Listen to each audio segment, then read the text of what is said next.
नमस्कार साथियों, मैं देवेंद्र पारिक स्वागत करता हूं आपका करंट मुद्दे कार्यक्रम में। और विषय जो आजकल चल रहा है वो चल रहा है द्रविड़ायन वर्सेज आर्यन। और बड़ा ही स्पेशल विषय चल रहा है कि आर्य जो हैं वो विदेशी थे, इस प्रकार का प्रश्न उठ रहा है।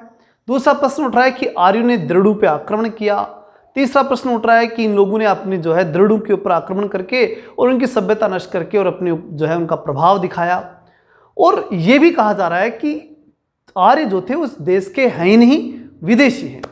तो आज जो प्रमुख रूप से मैं बात स्पष्ट करने आया हूं वो ये कि हमें जिस प्रकार से मैकाले ने जो पढ़ा दिया उसी को सब कुछ मान लेना क्यों गलत है। क्योंकि तार्किक आधार पर अगर देखा जाए तो हम सिंधु घाटी के लोग ही आर्य हैं और आर्य ही सिंधु हैं। अगर इस बात को थोड़ा सा गौर से समझ लिया जाए तो मैकाले द्वारा बताया कि या फिर उसके विचारधारा में जो पैदा हुए जो लोग और जो रिसर्च की अंग्रेजों ने उसको सही मान लेना कहाँ तक जो है वो सही होगा या आपके ऊपर छोड़ता हूँ। एक भ्रम फैलाया जाता है वो ये कि सिंधु लोग जो थे उनके बाद जब सिंधु सभ्यता थी फिर वो समाप्त हुई और विभिन्न गतिविधियाँ जो भूकंप हो सकती है चाहे बाढ़ हो सकती है उसके द्वारा खत्म हुई, ये वो लोग कहते हैं।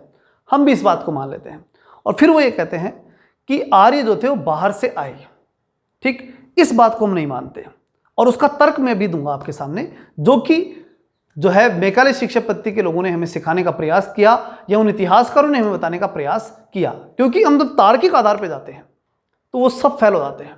अब ऐसा तार्किक आधार क्या है तो वो जानने के लिए हमें इनकी दोनों की तुलना करनी पड़ेगी। तुलना क्या है वो देखना। जब आप जो है सिंधु घाटी के लोगों के बारे में पढ़ेंगे तो उन्हें दो तीन बातें सामने आएंगी। पहली बात कि वो लिंग पूजा के प्रमाण मिलते हैं, दूसरी बात स्वास्तिक के चिन्ह मिलते हैं। ये दोनों जो मैं बता रहा हूं ना ये सिंधु घाटी सभ्यता की बात है और जिसके अंदर हड़प्पा के अंदर ये चीजें जो हैं वो प्रमुख रूप से मिली हैं। ठीक, हड़प्पा और मोहनजोदड़ो इन दोनों की एक साथ मैं बता रहा हूं आपको। तो पहली बात कि यहां पर जो है लिंग पूजा के प्रमाण मिले, दूसरी कुब्बड़ वाले बेल मिले, तीसरा स्वास्तिक चिन्ह मिला, चौथा ये लोग जो है वो स्वास्तिक की जब पूजा किया करते थे तो सूर्य का की तरफ एंगल बना करके फिर क्या करते थे, यानी वो सूर्य को भी पूजते थे। ये भी कुछ हद तक तय हुआ। मातृ देवी की पूजा करते थे जो केवल आर्य में मिलता और कहीं नहीं मिलता। फिर उसके बाद में अगर हम देखें तो फिर वो ये कहते हैं कि धरती की पूजा, उर्वरा के रूप में धरती की पूजा, तो वो भी आर्य प्रमुख रूप से करते हैं। तो ये जो सारी चीज़ें जो वैदिक काल जो मतलब सिंधु घाटी सभ्यता के लोगों के द्वारा कही गई या वहाँ से प्रमाण मिले, ये सारी की सारी चीज़ें अगर आप आर्यों में आकर देखेंगे तो नहीं मिलती क्या? सब मिलती है, टोटली मिलती है। वैदिक एज के अंदर ये सब कुछ था और सब कुछ इसको माना गया और आज तक मानते हैं। और आज तक अगर हम गौर से देखें तो शिव को जो है प्रमुख रूप से जो सनातनी जो हैं वो सर्वाधिक रूप में अगर पूजते हैं तो वो शिव को पूजते हैं। तो क्या है इसका मतलब कि क्या अब ये कहा जा सकता है, इन सारे फैक्ट्स को हम देखें तो उसके बाद ये कहा जा सकता। अच्छा, एक बहुत महत्वपूर्ण फैक्ट और दे दूं, कालीबंगा जो सभ्यता है जो कि सिंधु घाटी सभ्यता का एक पार्ट माना गया, उसके साथ साथ लोथल और उससे ऊपर जाएंगे तो राखीगढ़ी, इन तीन स्थानों की अगर हम बात करें तो तीनों स्थान यहाँ पर जो है अग्नि वेदिका के प्रमाण मिले हैं। अब ये जो अग्नि वेदिका मिली ये किसके प्रमाण है? तो ये सारी बातें जब हैं उन सबको ध्यान से देखें तो सबके सब किस कौन अपना रहा है? आर्य अपना रहे हैं या ये कहें कि वैदिक लोग अपना रहे हैं। तो ये हो सकता है क्या कि बीच में जब कोई बाढ़ या तूफान या कुछ भी आया सिंधु घाटी और वैदिक के बीच में, तो क्या वो जो टाइम था वो पूरी तरह से इनको सब कुछ नष्ट कर चुका था क्या? नहीं। कोई भी आपदा आती है, जैसे कोरोना आया था तो क्या हमारी पूरी मानव प्रजाति समाप्त हो गई थी क्या? नहीं।